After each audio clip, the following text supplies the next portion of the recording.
Šoreiz es jums parādīšu, kā uzstādīt citu PHP forma dizainu, izmantojot programmu FileZilla. Izmantojot FileZilla, ielogojamies savā FTP akauntā un atveram mapi Styles. Šis te bija manis izvēlētais dizains. Bija tikai atlicis vairs to ievilkt šeit. Lūk, šeit. Un jāpagaida kāds laiciņš, kamēr viss faili tiek iekopēti serverī.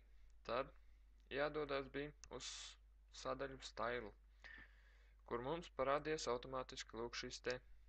Spiežam tālāk Install.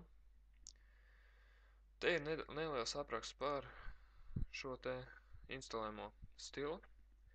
Un tālāk ir divas opcijas, vai tas ir aktīvs vai defaultais stils. Es uzlikšu kā defaultā, uzlikšu Sumbits, atgriezties iepriekšējā lapa, un te jau ir mūsu dizains.